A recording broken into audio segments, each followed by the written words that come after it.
Salut à toutes et à tous, bienvenue dans votre émission Maskayeta. Maskayeta est une émission dont la version française se trouve uniquement sur ma chaîne YouTube.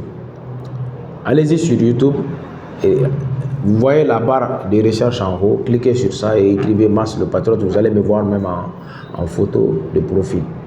Et il y a un fond noir au côté droit, donc vous cliquez où c'est écrit abonné, cliquez sur ça et vous serez parmi nos abonnés.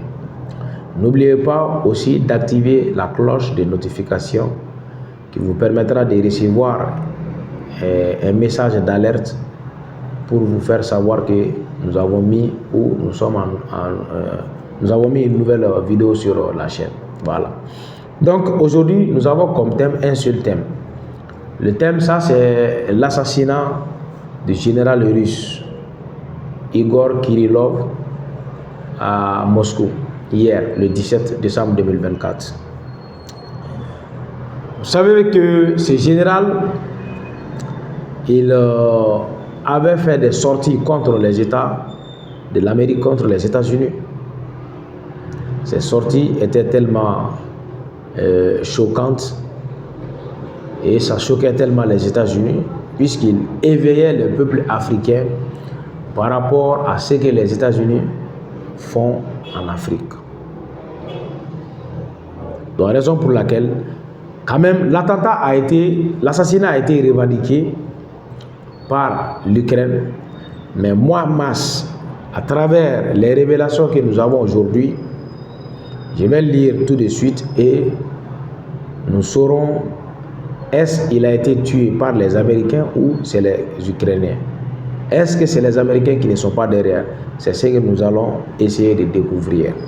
Donc partagez la vidéo et cliquez sur j'aime qui permettra de donner un élan à la vidéo. Je lis l'article. Les Africains cobayes gratuits des États-Unis, l'expansion des labos biologiques américains, voici les mises en garde du général russe Igor Kirillov. Tué ce 17 décembre à Moscou, le lieutenant général Igor Kirillov, commandant des troupes de défense radiologique, chimique et biologique des forces armées russes, à plusieurs reprises a dénoncé les activités militaro-biologiques de Washington en Afrique. Le général Igor Kirillov a été tué le mardi 17 décembre 2024 à Moscou. Et lors de ses récentes sorties, l'article dit qu'il critiquait beaucoup la nouvelle forme des relations que les États-Unis sont en train d'entamer en Afrique avec les Africains, surtout en matière de biologie. Autrement dit, biochimie encore. Voici ses principales déclarations. En juin 2024, la présence militaro-biologique des États-Unis en Afrique est en forte croissance. Il a dit que la présence, les militaires qui maîtrisent la biologie ainsi que les trucs là, donc la biochimie, donc sont maintenant, leur présence est en train d'accroître. Ça veut dire qu'ils sont nombreux maintenant en Afrique. Et un laboratoire et un centre d'études seront construits en Éthiopie. Ça veut dire que les États-Unis sont en cours de la construction d'un laboratoire et d'un centre d'études en Éthiopie. Les travaux ont débuté avec soutien financier du Pentagone. C'est que les travaux ont commencé, mais c'est les États-Unis qui est derrière financièrement, qui payent. De façon financière, c'est les États-Unis qui financent le projet. C'est ce que veut dire la partie.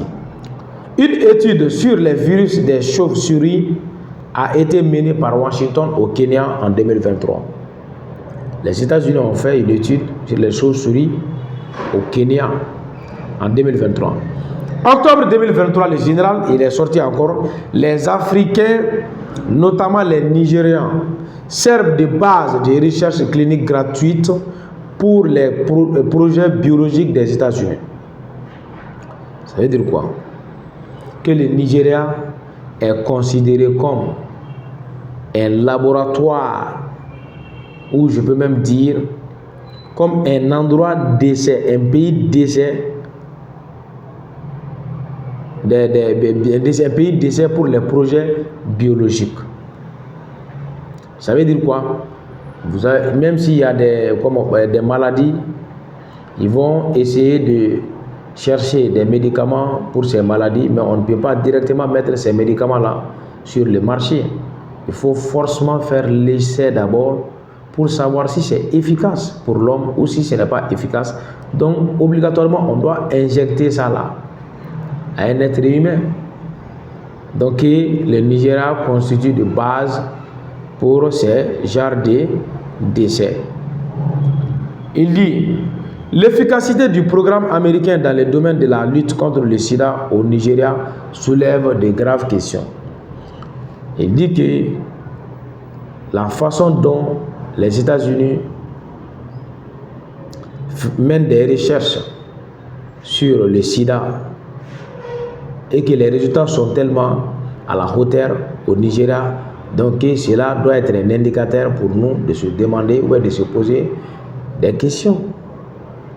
Octobre 2023, les États-Unis délocalisent leurs recherches biologiques à double usage vers l'Afrique. En octobre, les États-Unis ont délocalisé, comme vous avez si bien compris, à travers notamment en République démocratique du Congo, en Sierra Leone, au Cameroun, en Ouganda et en Afrique du Sud. Bien. En mars 2023, des biologistes militaires américains ont propagé de manière artificielle le virus Ebola en septembre 2023. Vous voyez, il a déclaré en mars 2023 que les biologistes militaires américains ont propagé le virus artificiel, ça veut dire préparé par eux-mêmes, Ebola. Donc ils ont propagé ça entre les personnes, la population, pour que la population soit affectée. Donc ils ont propagé ces virus-là, et c'est fait en septembre 2022. C'est ce que l'article veut dire. En juin 2023, le start-up américain MetaBiota, qui compile des données pour prédire les épidémies, opère au Kenya, en Ouganda, en Afrique du Sud, dans les intérêts du département de l'État américain. Donc ça, c'est les accusations ou les dénonciations que le général Igor Kirillov avait fait à l'encontre des États-Unis. Bon, partant de ces propos et de cette analyse, moi je doute très fort. Je ne crois même pas que c'est les Ukrainiens qui ont tué le général Kirillov. Non, moi je ne crois pas à ça. Je ne crois pas.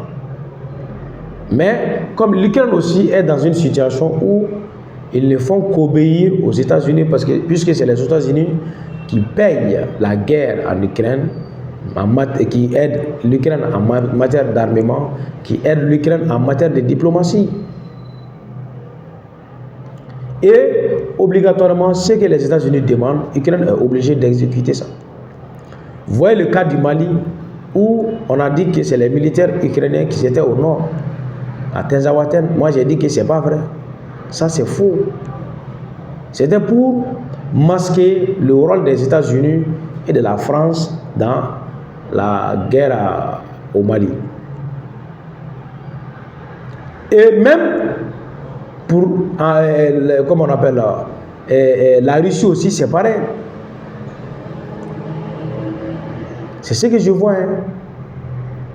De mon point de vue, le général russe a été tué par les Américains. Et si tel est le cas, ça veut dire que la Russie même doit faire énormément attention. Vladimir Poutine. Pourquoi? Ça veut dire qu'il y a des complices à l'interne. Ça veut dire ça. Ça montre que La Russie peut être infiltrée à tout moment par les Américains ainsi que les Ukrainiens, si c'est les Ukrainiens. Donc, raison pour laquelle cela doit donner des leçons à la Russie de contrer d'éventuelles menaces comme ça, donc pour asseoir sa suprématie et sa sécurité sur l'échiquier international. C'est ce que moi, Mas, je vois. Donc, c'était le seul thème qu'on a pour vous. Abonnez-vous, n'oubliez pas de vous abonner et cliquez sur j'aime. Cela permettra de donner un élan à la vidéo. Donc, on se donne un rendez-vous, Inch'Allah, demain pour un nouveau numéro ou pour une nouvelle émission. Donc, passez une excellente journée et au revoir.